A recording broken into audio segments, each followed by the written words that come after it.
He was a little excited there. Got to, I've got to fix that scene transition. Not that there's much of one going on. Hello! It's been a while since I've seen you. It's going to be slightly longer since I've seen Super Nerdy Guy.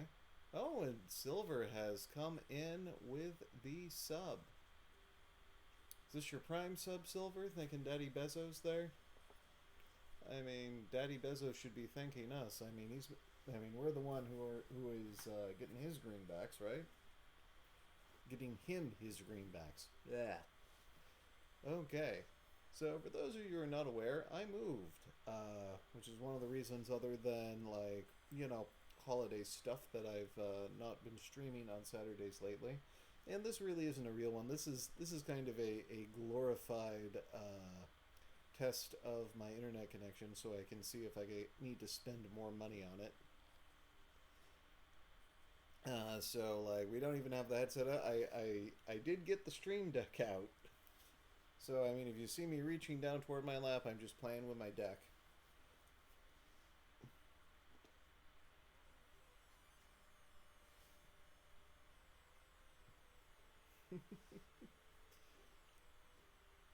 But anyway, so yeah, so we're using very low equipment today. Oh, recovery's on with. All right. Well, since this isn't going to be like a full 3 hour stream anyway, I know exactly who we're gonna raid. I like every time I play Final Fantasy V, I love it more and more. So, as you may remember from the last time I needed filler, we had only the last set of missions to go. And ordinarily, we would make multiple attempts at this. But we're just going to be one and done here, so hopefully I don't die too quickly. And after this, I'll have a nice good video to review, see how the bit rate's holding up, etc., and see if I can get away with being a cheapskate on my internet connection, and also see who's around for an afternoon slot now that that's an option.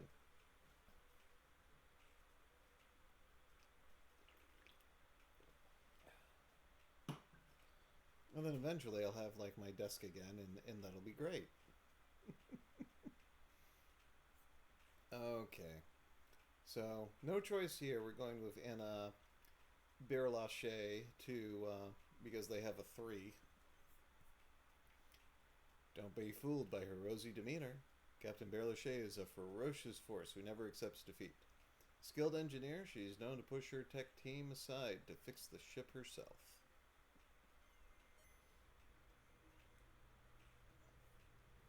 Okay, so let's see. Any other 3s here?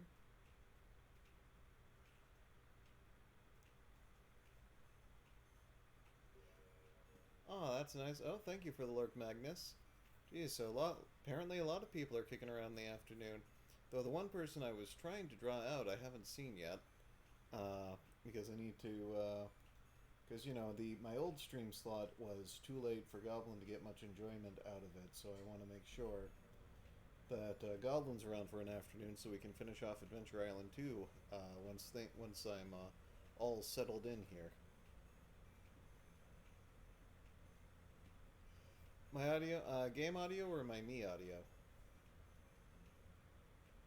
Because I'm kind of shouting at my built-in webcam right now.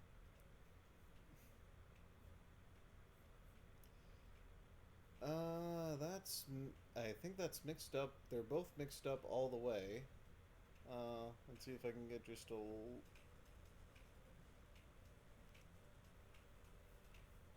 Ah, yes. Oh, geez. Oh, man, so between Final Fantasy V and that, terrible timing. And shame on me for not having scheduled Vidoof's Floppies match. Oh well, I must bear my dishonor, unfortunately.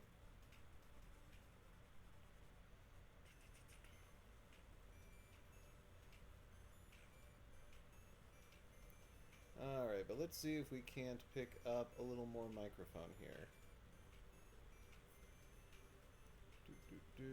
sound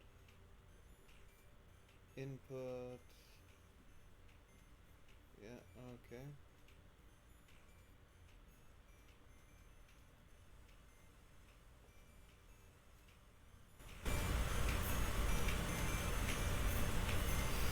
Alrighty then. Is this a little easier for you?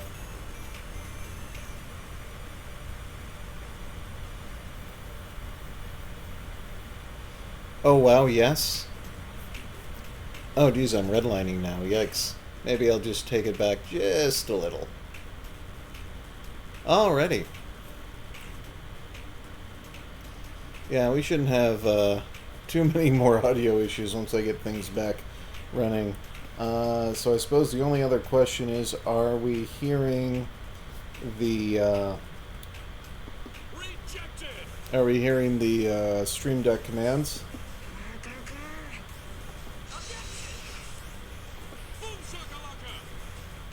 Okay. And finally, somebody try a sound in the chat. Make sure we can get those off. In the meantime, I will pick whoever buffs my science, which is going to be Sigve Rin. Come on down, you're the next contestant. Despite her ability to devise ingenious plans with flawless logic, Lieutenant Rin is known for her impulsiveness. Her strong sense of honor drives her actions more often than her expansive mind.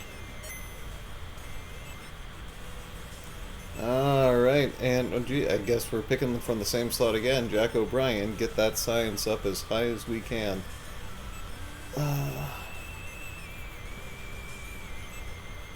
Good-humored communications officer with a knack for bringing levity to tense situations. Lieutenant O'Brien's leadership can sometimes outshine the captains he serves under.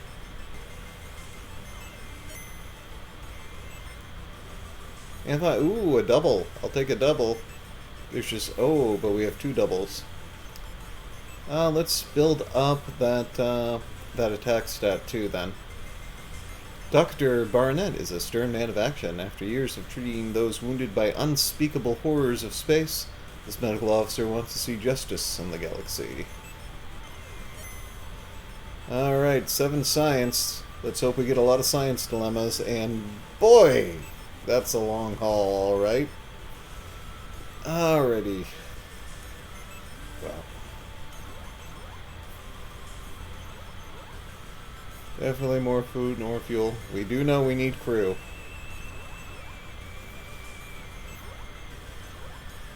Alright. Let's go to this Class B star. A young and incredibly hot star. Oh no, already we're losing important stuff. You'll receive an SOS signal coming from a nearby cluster of asteroids. Apparently, a fuel tanker is stranded and taking a beating from the fast-moving rocks. Based on the telemetry of the asteroids, you don't have much time. Alright, save the crew. We're humanitarian. You swoop in as close as you're willing and teleport the crew aboard your ship. As you fly away, the tanker ruptures, triggering an explosion that vaporizes the entire asteroid cluster. Woof. The survivors, overwhelmed with gratitude, joined my crew, so why did I get food instead? Dear God, we didn't eat them, did we? Yeah, no crew gain, just food. Oh, chance of shadiness is awfully high. But I don't know, I like the cut of his jib. Your communications officer says that you're being hailed by an unknown vessel. Floating in deep space, a shady figure appears on the holoscreen, offering repairs in exchange for some fuel. Ooh, yeah, let's scan his cargo hold. Let's see. Yeah. Going for the science options whenever they present themselves. This seems to, what's the word? Suspicious to me. You need to know what you're dealing with here. Your science team performs a scanning sweep. Don't, keep going. Thank you. No. Thank you for getting that second win to push me to failure. Yeah, we're starting this off great. It's empty. Well, that wasn't very exciting. Awkwardly, he detected the unwelcome scan and abruptly closes the transmission in a hub. He floats idly and waits for the next ship that passes by. You leave, embarrassed.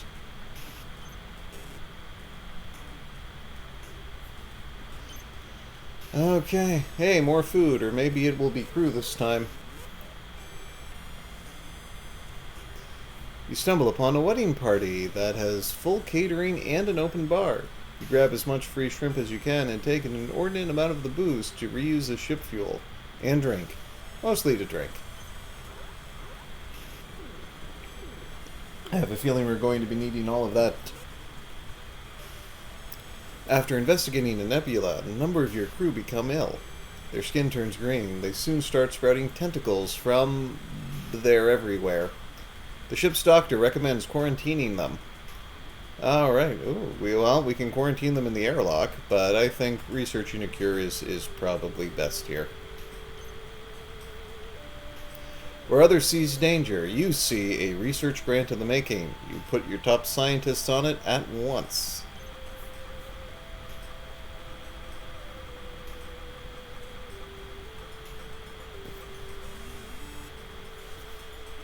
You threatened me with failure that time. Your scientists administer a serum that sort of works. For most of the crew, the tentacles fall off. Your chief swears he knows a killer stir-fry recipe and absconds with the tentacles. You aren't very hungry. More crew turned into food, apparently. Well, maybe we can actually pick up people in the asteroid belt.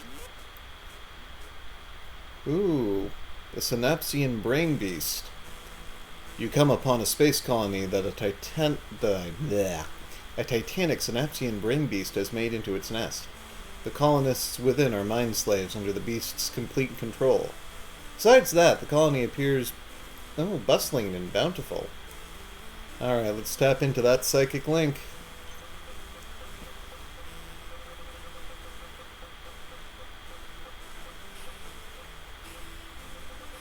No, stop! You focus on the consciousness of a single colony shuttle pilot. Increasing power to the device, you ask him to load his ship with survivors and fly to your ship. You add that he will be very happy here. To everyone's surprise, he complies. Okay, we actually got people that time. Alrighty, so we can get gas at the Class M, or food at the Pink Nebula. Let's see, our gas gauge looks slightly lower than our food gauge, so off we go. Star for attention. 2 crew you sent out on a scouting mission a few days ago have just reported back that they've been stranded on a nearby moon without any food.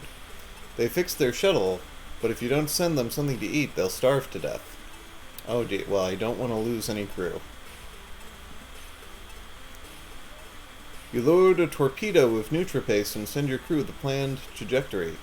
The crew manages to retrieve the tasty torpedo and a day later return to the ship. Oh, fuel's still lower. Oh no. Oh no. Oh no. There's a new game fad involving a visor. Everyone seems to be playing and inviting others to play. You swear you saw something similar on a TV show once. You can't put your finger on it, but something seems off about the situation. Now we'll read the game's reviews. You decide to learn more about this fad that's been sweeping your ship.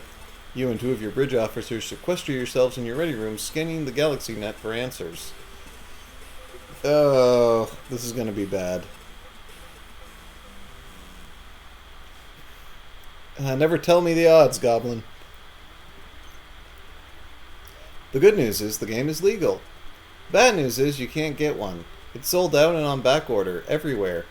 You send a couple of crew members to a store some light years away to pick you up a copy. They are never seen again. Ugh. You know, I got plenty of hit points. Why don't you get rid of those? At least I haven't taken any damage to my science ability. Alright. We're going to launch a probe into the rainbow, but let's take a look here. You're hailed by a plump, cross-legged alien in a scruffy bathrobe, tube socks, and sandals. Namaste.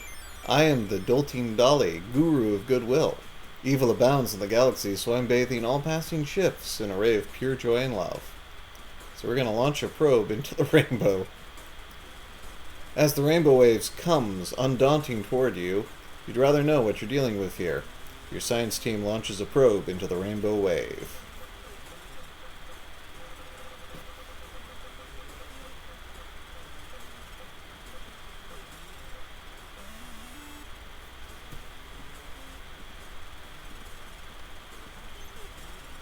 The guru laughs. You can't explain love with science. The wave hits your ship, infecting everyone with joy, love, and happiness. A sensitive young crew member feels as though their heart could burst. It does.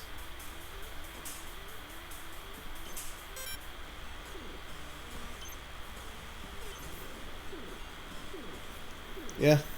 Well, it's not going to do that too much, so don't get used to it, Silver. Your transporter engineer calls you over concerned. The transporter is activated on its own, displaying seemingly random coordinates. The engineer is concerned. It's a virus. But you know a call to adventure when you see one. I paused in the wrong spot. Very Shatner-esque. We're sending a team into the unknown. Okay. Who's going to be our leader? Let's see.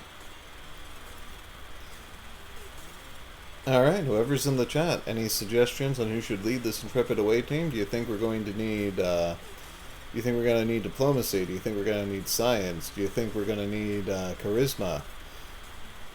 Or guts or chutzpah or whatever that one is? Whoops. Okay. There are dangers in using a touchpad instead of a mouse, and that was one of them. Alright, Sigeve Rin grits their teeth, ready to face whatever random danger you're sending them to. Are you sure about this, Cap? The transporter engineer says, looking warily at the display. These readings are really strange. Yes, send them out. Sergei Rin isn't going to get off that easy. It's time for adventure, damn it! You nod to the engineer, who sighs. The transporter fires up, atomizing the away team, and then you lose all contact with them. Alright, so Give Ren stumbles forward, feeling disoriented. They've been dropped right back in the transporter room. The transporter engineer looks surprised to see them. Oh, I didn't know you were out, she grumbles. What? Ooh. We could try to beam out. We could get some food. Or we can just forget about it. We're obviously not going to forget about it. Let's get some food.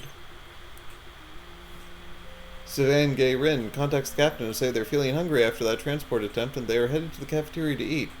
The captain doesn't respond, but the away team is too hungry to care. Sivan Gay Rin wanders around for a while, but when they reach where the cafeteria is supposed to be, they are greeted instead with a wall. They stare at it a while, just in case the cafeteria is hiding.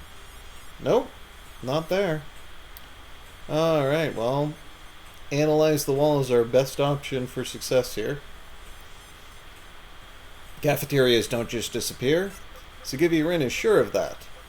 They order the away team to put their best scientific equipment to work discovering what happened here. After many hours, the analysis concludes that it is a wall. Captain Carl dies of boredom. Oh, man. I just took damage to my science. That was the one thing I needed to not do. Even if I lost the entire away team, I needed to protect that science. The investigation verifies this isn't your ship, the Indestructible 2, but the Invulnerable 2. A Force Galactic ship from a mirror universe where everyone has red eyes. The away team huddles up and plans their next move. Do we take them down? Probably not with zero attack. No! No!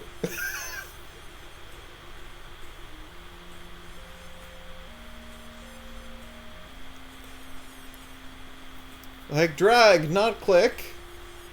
Oh god. Alright, I guess you're in for a treat today, since I didn't dig out the mouse. Parallel universes are never good news. That's basic science. Sigivi Ren commands their team to skip straight to overthrowing the probably corrupt Mirror Captain. If Sigivi Ren is going to stop the Mirror Captain, or Nega Captain, or whatever, they're going to need to make their way to the bridge. That's a lot of ground to cover. How should they make their approach? Well, since we've got bravado of 2, we're going to act like we own the place. Everyone knows if you strut toward your destination with enough swagger, no one will dare question whether you belong. Sigivi Ren decides to take advantage of this universal truth, which hopefully is also true in this universe.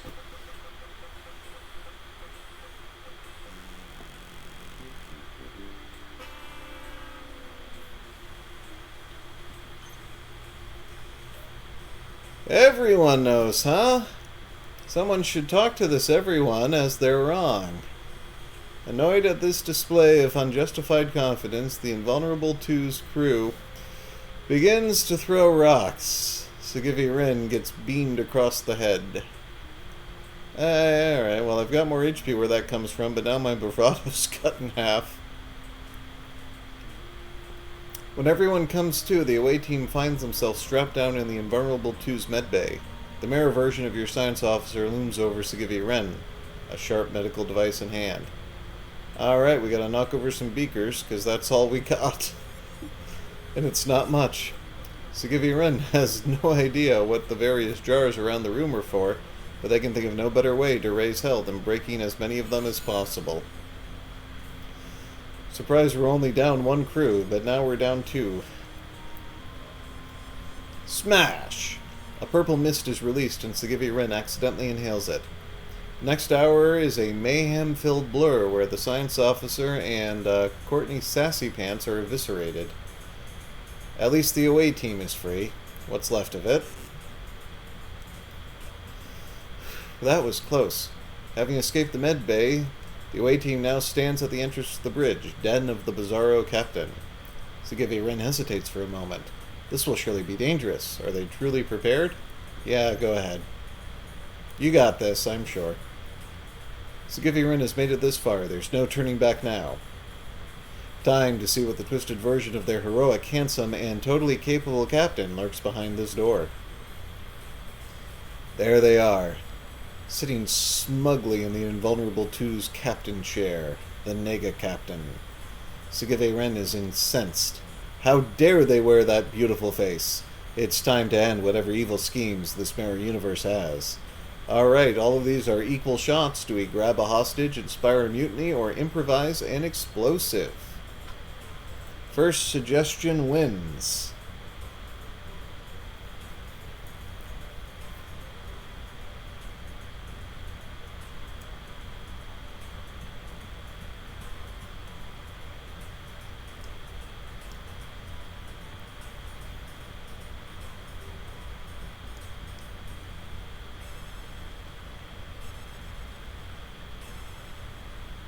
All right. I guess that's we're not getting a suggestion, or the lag time is incredibly long. Actually, that is a good question. How much lag am I getting on this stream?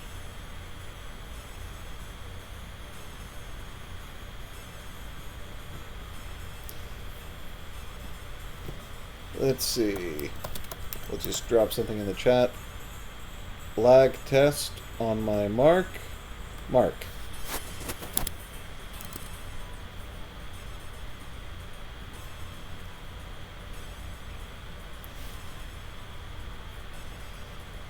Alright, well, improvise an explosive sounds like the most dangerous option, so we'll do that. Whistling, Sigivi Ren begins to circle the Invulnerable 2's bridge, casually pocketing various loose objects. Collect enough stuff and you can make anything. Surely they'll be able to science a bomb together.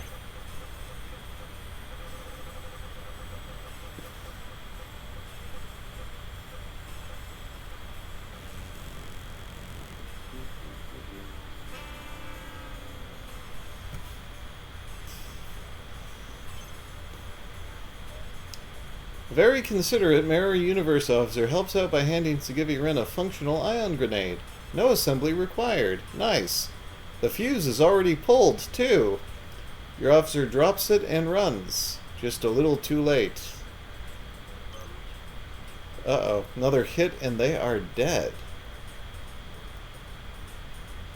The ship is coming apart and time is running out. Should Shigeru Ren give the Invulnerable 2's crew a second chance as part of the Galaxy Force? Or should they take the Force Galactic's resources? You know, to use for good. Well, we only lost 2 crew members. Let's take their stuff. I have no interest in sacrificing you. You're down to 1 HP. You're not going to survive that. Oh, some Force Galactic crew managed to stow away as you transport their resources away, but most of them are stuck behind, screaming as the Invulnerable 2 breaks apart. Oh well, they were evil, right? Right?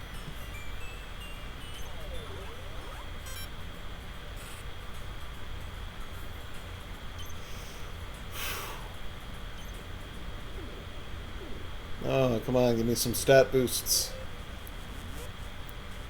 You're hailed by nearby planet Procurium, which customarily flags down travelers to have them weigh in on legal matters. You agree and find out your task is to settle a dispute over a property line between 2 of the planet's inhabitants. So we will determine the validity of this dispute with our slightly reduced science score. You're flying the flagship of Galaxy Force, equipped with some of the most advanced technological wonders this side of the quadrant. You have to use your ship's sensors to conduct a neutral third-party investigation.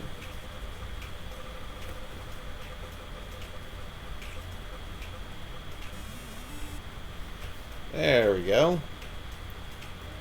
After a few sensor sweeps, you're able to determine that the plaintiff is in the right here.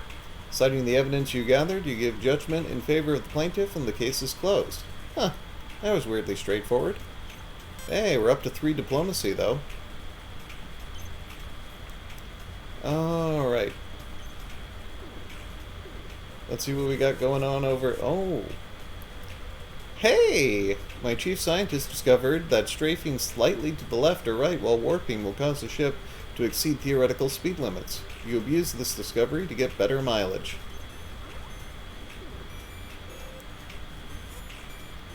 You come across the tower of Invariol the Astromancer. 100 humbled heroes are said to be sealed inside. Your staffing budget isn't what it used to be. You could really use those heroes. Maybe the Star Wizard isn't around.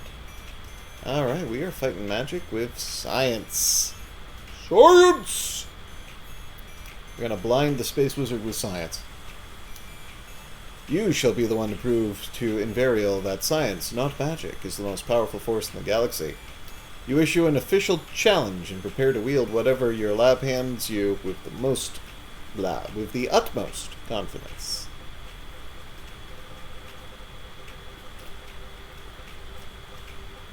No second wind, please? Thank you. Invariol eyes roll back as he speaks the ancient names of the stars, but you've got a weaponized Tesla coil. You fuel it up, fire, and lock onto an energy tug-of-war. It's a draw. Invariol's prisoners escape during the duel and join you. Well, 4 of them, not 100. Okay, we're doing kind of good on supplies here. Suspiciously well. And a snack overflow. While checking various ship statuses in the systems, the database that you are using crashes and displays an error that simply says snack overflow. Weirdly, when the database comes back online, you have more food than you remember.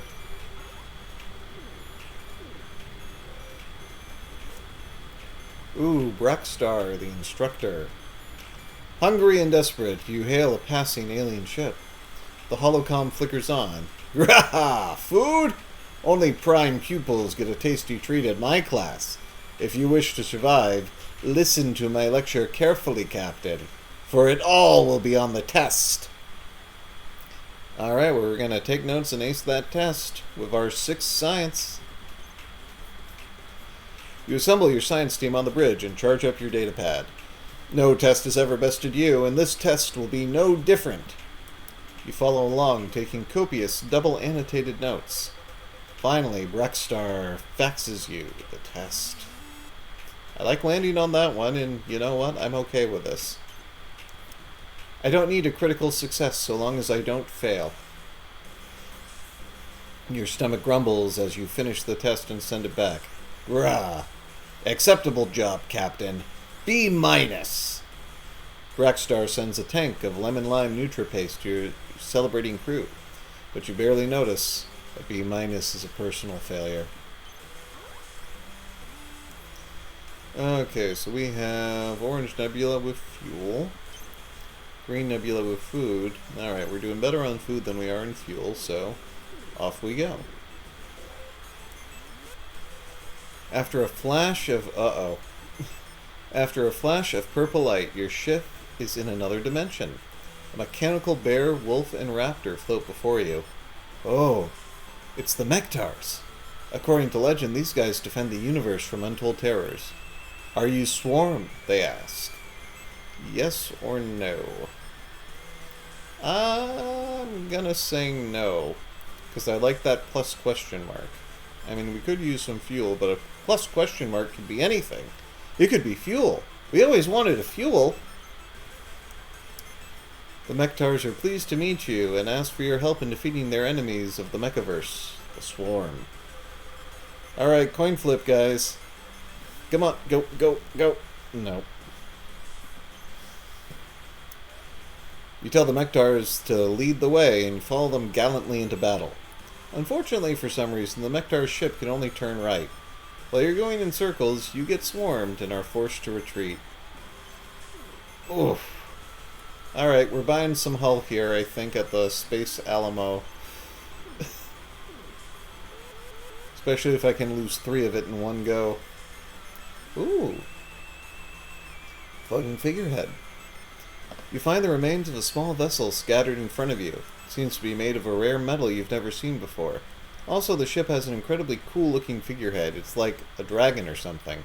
Oh, we're mounting that figurehead. We've got no tactics, but we can get our bravado back up to 3. That's so cool! Sure, most people will never see the multi-headed space dragon that is now adorning the front of your vessel, but the knowledge that's there fills you with overwhelming pride and confidence. Alright, Space Alamo. Let's see, so we're gonna explore. We'll come back and rest later. Let's head to the bar. Ooh, CD bar. Do we want to talk to... Ooh, guy with a table full of gadgets. Let's crank up that science. Oh, yay. So the scraggly bearded man, he's got a quantum converter for the ship's computer and a device he swears will make you luckier. Alright. Get that science back up. Food or resistance? Let's give you food. Boom. Because the food seems to be coming easy this run. I say that now.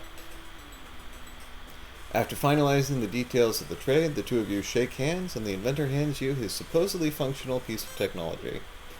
Boom. Trade for resources. I need hull. Alright, crew is valuable here, so...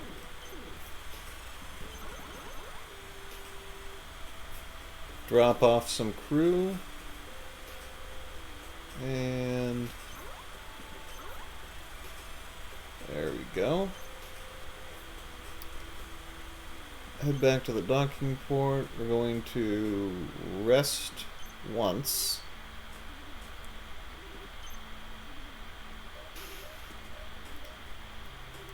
So, my first officer is not on their last HP anymore.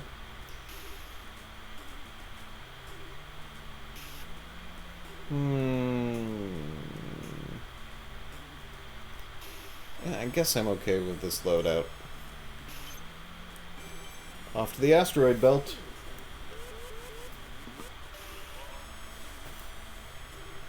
Reinforcements? I encounter 2 inactive repair droids floating in space.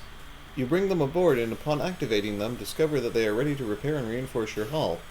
However, with a few tweaks, you can turn them into general purpose droids. Alright, we'll armor up. Better not look a gift droid in the motherboard, or something. You activate the two droids and they get to work, using their own components to wield themselves into the ship. Efficient and unsettling.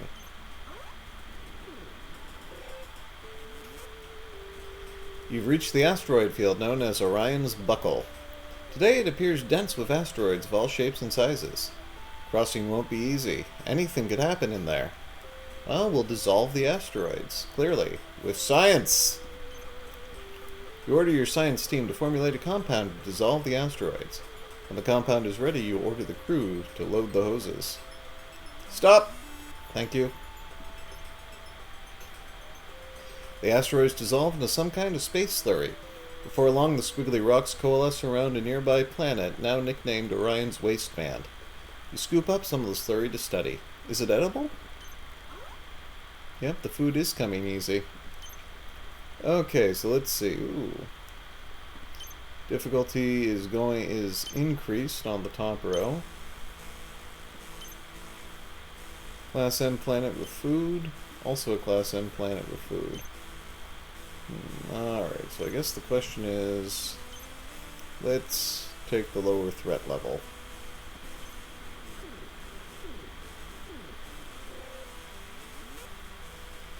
Ooh, clingy collar. After nearly an hour and a half on holocall with Admiral Armstrong, it's clear that this thing is going to keep dragging out. You've got to find a way out of this. Apologize and hang up, or feign interference. Alright, let's be honest. You interrupt Admiral Armstrong in the middle of his train of thought and apologize. You've got to take care of some captain stuff. You promise that you'll continue this conversation in the future. I mean, that's probably unavoidable. Go, go, go, go, go, go, go, go. Armstrong looks at the clock off screen and balks at the time. Oh my goodness, you're right, Captain. My apologies. We'll continue our review another time. Good luck out there in space. Expertly handled. And I gain diplomacy. Beauty. Off to the Green Nebula. But first, engineering is reporting there's some kind of leak in the warp core and it's filling the engineering bay full of poisonous fumes. Ejecting the core will waste some energy, but clear the deck. Or you could have the crew try and fix it. Ooh. While judging by the gauges, I am more rich in crew than I am in fuel. Two crews suit up in hazmat suits and head down to engineering. Before long, they were able to stop the leak, but the fumes were so caustic that it melts their protective gear. Then it melts the engineers.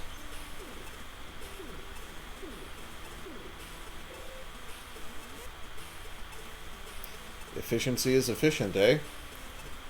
You're so excited. The last time you were at Omega Mart, you invested in the state-of-the-art efficiency management machine, the TFS 9000 Efficiinator. After months waiting, it's finally here. You can't wait to try out all its functions. Oh man, let's look under the hood. You're really curious about how this spectacular machine works. You and your science team decide to take off the casing and look at the circuitry to learn what you can. For science, everyone.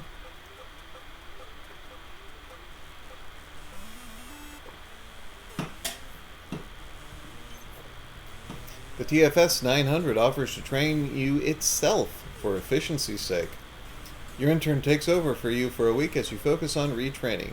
When you get back, you're the most qualified TFS 9000 operator on the staff. Neat. Alright, extra science. I've encountered a gravestone. Let's pay our respects. Pegalius Maximus. Don't poke the bear.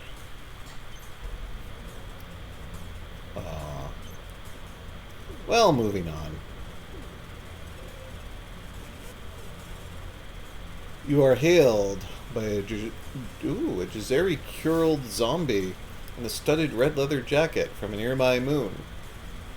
The alien raises one sequined glove in greeting, inviting you to the surface. Are you curious enough to form an away team? Oh, we are always doing away teams, so I think we've done... I believe we've encountered this in a previous thing. This is the thriller, isn't it? We're gonna take that moonwalk as darkness falls across the land. Okay, so you're not going again, Sigve. You've got like nothing. You got nothing.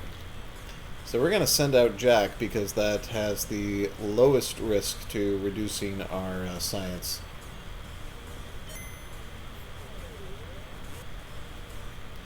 The yellow-eyed leader, Jackson, greets you.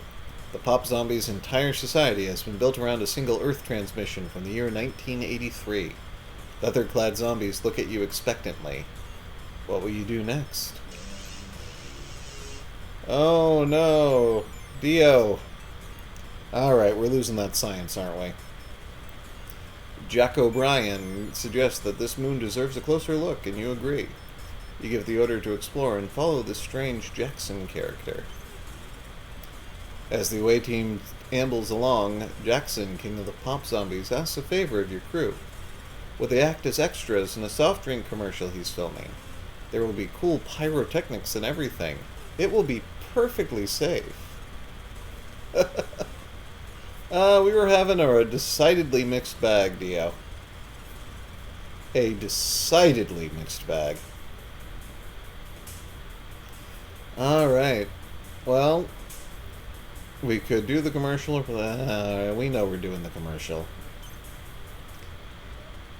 Ooh. During a pyrotechnical malfunction, Jackson and Jack O'Brien are injured on the set. Jack O'Brien better appreciates the danger of pyrotechnic displays from now on and attempts to press on.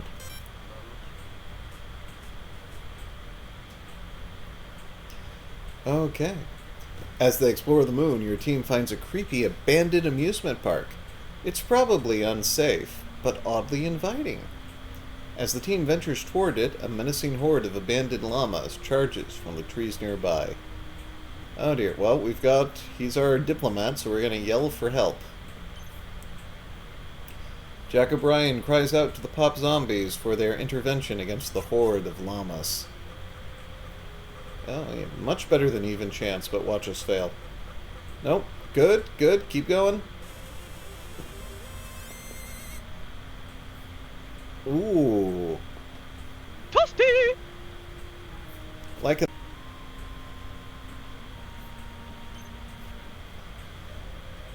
Jackson grabs a golden whistle from around his neck and with one shrill blast stops the llamas in their tracks. Jack O'Brien forges a great and profitable friendship with the Pop Zombies. Nice. Oh, we got a lot of food. The food is coming easy. If nothing else, the food is coming easy in this run. And he's up 2 tactics now. This is going to be great. You encounter a sidewalk where some of the tiles light up. They appear to form a pattern. Jack O'Brien considers their options. We can solve the puzzle or jump over the sidewalk. I think if we solve the puzzle successfully, we might gain science. Let's see. Oh, we got fuel and lost an away team member. With a few scrapes, your crew dances on the sidewalk until the tiles light up in exactly the right pattern. Jackson hosts a special reception with traditional beverages only served to those who can get down. It tastes strangely like fuel. Jackson faces the away team and informs Jack O'Brien that it is customary for all new arrivals to participate in a dance-off. Those who succeed will be rewarded handsomely. Those who fail, not so much. Well, we will question the rules since we have 2 tactics now. Jack O'Brien says they're the ones who should dance on the floor in the round. Jackson disagrees. A dispute about the rules of the dance-off ensues. Oh no. No. No. Keep going. Not keep going enough. But that could have been worse. Intense negotiations must take place over the next 6 months to produce a fair set of rules for the dance-off. And Sark 83 represents you. Pop Zombies give your crew a book to learn about their culture. Gained diplomacy.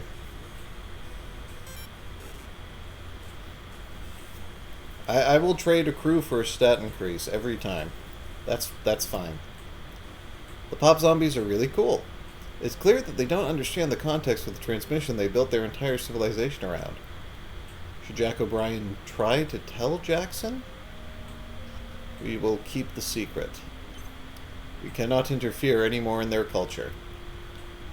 Jack O'Brien decides that it's important not to interfere, so the pop zombies should be allowed to exist exactly as they are, without understanding the context. They continue to exist naively in their funky dance-filled bubble. Oh boy, Jack O'Brien is coming back pretty loaded from this away mission. Despite any differences, both your team and the pop zombies have enjoyed your visit. As you both prepare to leave the moon, your new friends throw you a super fun farewell party and send you packing with lots of leftovers. What swell zombies.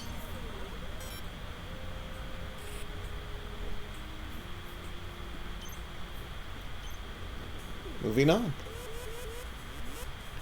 I've encountered a gravestone. Dio! The indestructible too. Not that indestructible.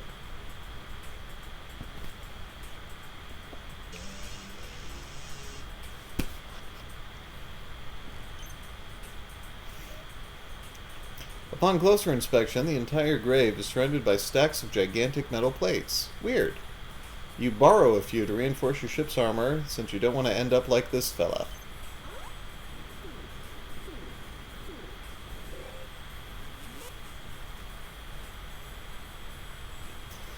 You report to the bridge in the morning, but are the only one there. Your bridge crew is all inside their quarters crying. Apparently your ship has been hit with a particularly virulent space strain of imposter syndrome. So I can swap out the sniveling crew, or I can reassure the bridge crew. Well, I don't need more food, so let's try swapping them out. You obviously don't have time for their insecurities right now. There's important stuff to do. You immediately seek to replace your bridge crew. Coin flip, how do you think it's going to go, guys? Oh. Okay. You replace your former bridge crew with a stock of new oculoid squidlings. They eat more, but at least they have 8 arms each and multitask very well.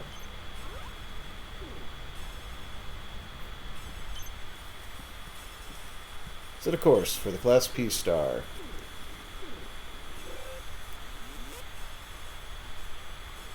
Your ship stutters and stalls. A shimmering spectral cube with 6 distinct faces appears before you in the dark of space. You're in the presence of the Groog. Your probability matrix spins out of control. You must roll the dice, or die. Let us roll and scan it for its intentions. You roll the grug while your science team scans the beam, hoping to uncover its motives. The instruments whirl uncontrollably. It has established a link with your ship. The grug slowly stops spinning, then turns an exotic shade of violet. The grug giggles. How positively brazen of you, Captain. Scanning an omnipotent entity. Allow me to reward your courage. I've made a host of improvements to your ship. Of course, that will mean it takes more fuel to run things. Oh, that worked out pretty nice. Probably want to gas up at the next starbase, though. Or maybe we can get some more at the Red Nebula. Another gravestone. Lee Sheldon. I told you to test the atmosphere first. The gravestone was surrounded by traps and other defensive mechanisms, but you were able to outwit them all. You learn one weird trick about defensive maneuvers. Traps and defensive mechanisms hate this. We're starting to get those tactics up there. Oh yeah. I'd be in real trouble if I was lower on fuel. But maybe I'm in real trouble now. With an existential crisis. One of your ensigns has been reading too much metaphysical philosophy. They have started wondering loudly if they really exist. Or if maybe only they exist and everyone else is a figment of their imagination. It's freaking everybody out. Well, we've got 10 science, so we're gonna science this. Sure, highfalutin ideas such as existence have typically been the realm of theory and thought, but this crisis demands a more concrete answer. One that uses numbers, like 10. You set your best scientists to resolving the issue. Silicon, a scientist says, pointing at a hollow with a bunch of diagrams. Based on things, we exist. Probably. The ensign seems pretty relieved. This is good, because the data is actually meaningless. You have lunch to celebrate, and there's my fuel.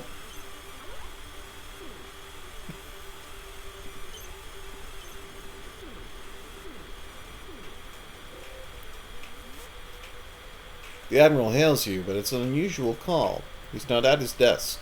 There's a weird echo, and you hear strange noises. Then you hear a toilet flush. The Admiral's hailing you from the bathroom. This is going to be awkward. Alright, this is all diplomacy all the time. We could call him out. We could politely ask him to not stand up. Or I could just hang up, laugh it off, and forget it. First suggestion wins.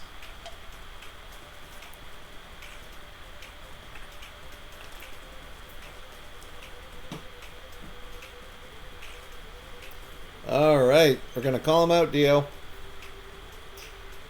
Ooh, achievement unlocked. Talk real good.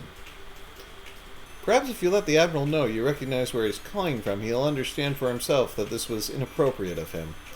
You can't unhear these noises. Uh-oh. No, no, no!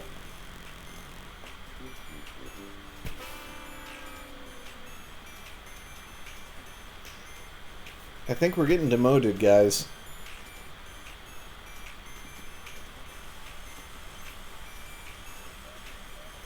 I have a medical condition, hisses the Admiral. Well, you should have told me he was hissing before I read the line.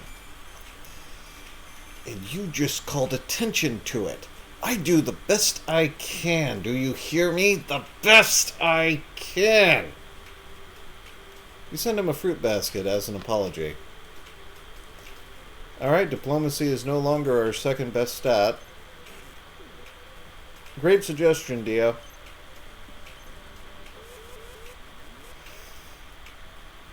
Ooh, after much of hard work and training, your weapons officer has graduated with a fuchsia belt in Space Kwando. The graduation ceremony involves a lot of zero-gravity kicking, which looks both impressive and exhausting.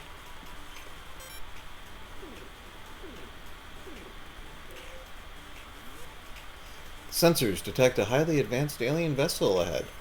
It seems to be conducting invasive and elaborate scans of the ship. You make a note to change your password and prepare to take action. Or we're going to scan them right back. You give the order, and the science team eagerly begins scanning the alien ship.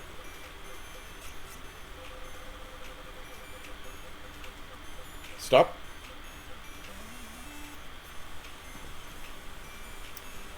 Your scans reveal the other ship is carrying a fuel surplus. They offer a trade, mentioning your ample food stores. As you fill up, you realize the aliens use the same word for food and crew. That makes a lot more sense now.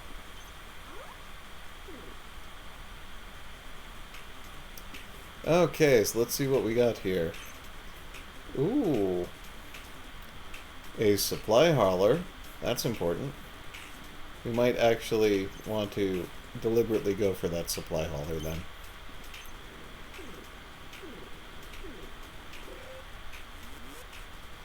You discover a planet populated by humanoid creatures with freakish ape hands. Since they appear to be intelligent creatures, you open negotiations to barter with them. Send a delegation to your ship. Let's study the monkeys. You need to barter with the apes for fuel, but for the sake of science, shouldn't you also pursue the opportunity to study these majestic creatures? Science!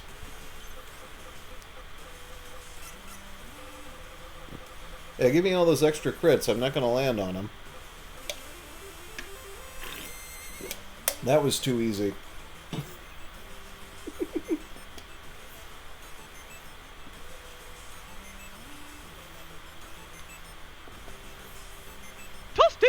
I see a toasty, but I don't hear a toasty. Oh well. Questions for later. Oh, good. Your most interesting discovery is about monkey bars. On this planet, the apes get drunk and, and get drunk in them instead of swinging from them. While they're all drunk in your bar, you help yourself to some fuel, pleased at your scientific prowess.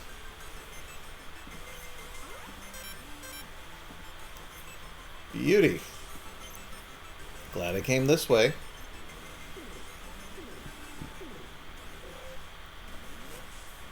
The AI controlling the ship's food replicator has decided it's graduated from common food and is only willing to produce tiny portions of space gourmet meals from now on. But it's burger night and the crew really wants their burgers. With our 11 science, we're going to study the replicator. You don't think it's typical for Chef AI to suddenly develop its own desires and revolt. That sort of behavior has historically been restricted to weapons systems. Intrigued, you set your science team on isolating and studying the AI. Your researchers managed to isolate the cause. It's a rerouting of the neural nano-digital sciencey science things. You're only kind of paying attention to their explanation. They used this discovery to boost the AI's efficiency. Alright. That's good. I was wondering where the next food was coming from. What's this? I awakened to find my tanning bed seems to have died on me. The fact that I don't have to sleep in your sunglasses is a meager consolation. Oh, lost for bravado. How dare you. Galaxy Force supply ship. Alright, when you enter the star system, you're hailed by a Galaxy Force long-distance supply ship. The pilot lets you know she's been given authority to trade with you, should you choose. She also mentions that her trek has been incredibly boring. Let's chat. The pilot brushes her hair to the side and grins at you. Yeah, alright, what you looking for? Upgrades? Pilot looks you over. Well, sure, we can look to upgrade your ship. What are you interested in? Combat capabilities or peaceful pursuits? How much? Let's see here. Yeah, let's fix our diplomacy, I guess. Got plenty of hull plates.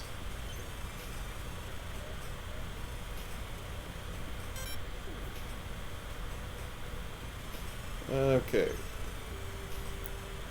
So we're gonna sell you some fuel. Gonna sell you some more fuel.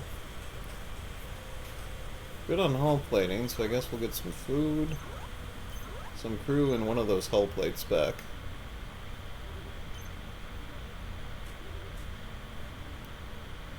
All set for now. Let's chat. Do I need to rest? Yeah, let's rest. We've got 2 HP we can restore.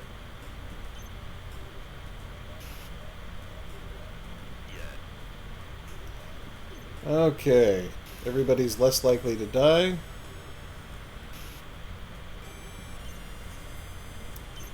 And let's move on.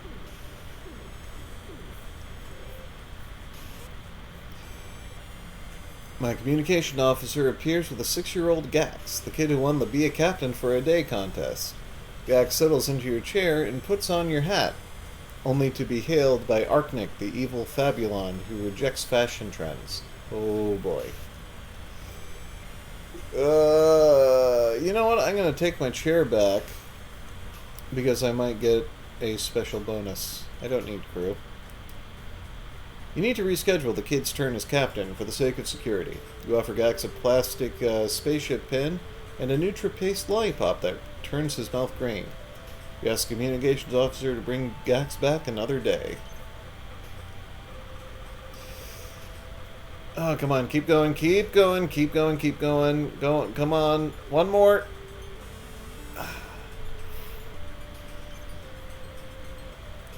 Gax cries loudly. Somebody shut that kid up, yells Arknak, holding his ears. I'll do anything! Make it stop! As a few crew members keel over, holding their ears, Arknak beams cases of lollipops over to appease the crying tot, who stops. Alright, well that takes care of the food.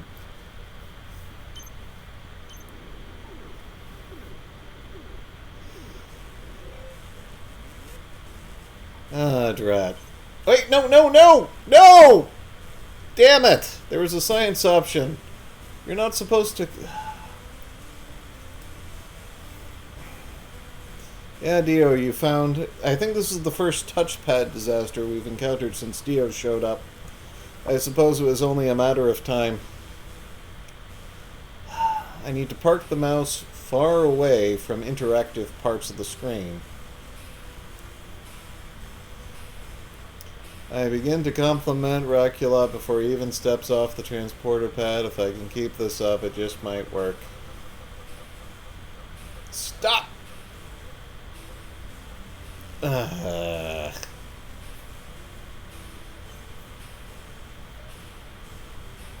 there goes all that extra food.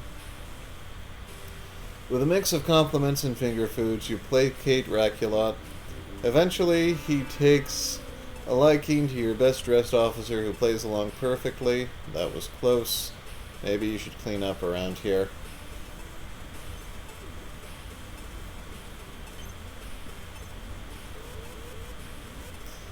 I encounter a gravestone. Is it mine? No. The Fixer. Ooh, I noticed a highly advanced weapon lying at the base of the memorial. I pocket the sweet gun and show it off to my officers. They're all jealous.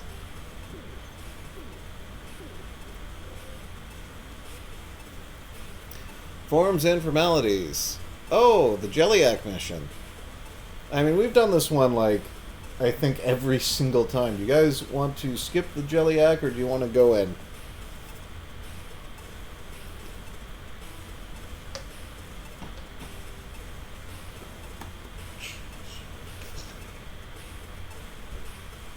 Alright, Dio, we're going in. You've always steered me right, Dio. But Jack O'Brien is very prepared for another away mission. The team is herded into a long customs line. When your team finally reaches the booth and shows their interstellar passports, a stern, uninformed Hippoclop blinks its eye at Jack O'Brien and booms, "Anything to declare?" Alright, well, let's ask what's illegal. The team can't properly answer the question unless they know what's declarable on this planet. They don't want to get into trouble, after all.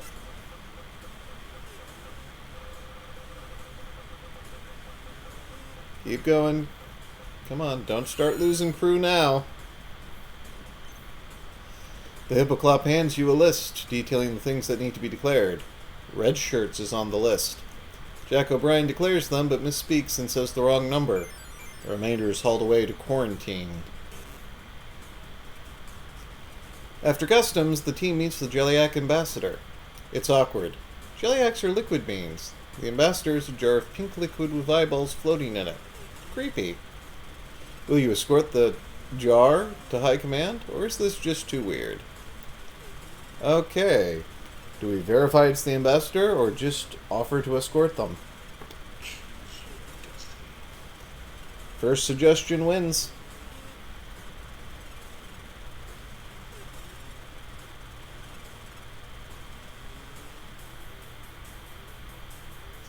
Alright. Jack O'Brien clears their throat and greets the Jelliac ambassador, offering assistance. The ambassador's voice echoes in the minds of the away team, thanking them and suggesting they be off together. The team and the ambassador are ready to go. One problem. It's illegal to take more than 100 milliliters of liquid off the planet, says Nerbus 4's Terrorism Suspicion Agency. This throws a bit of a wrench into the mission. What do you do? Well, we shall claim diplomatic immunity. Jack O'Brien argues that the Jelliac ambassador, an interstellar official, has diplomatic immunity and therefore should be allowed to pass. It's not his fault he's a liquid life form. Oh, you're going too slow. Too slow!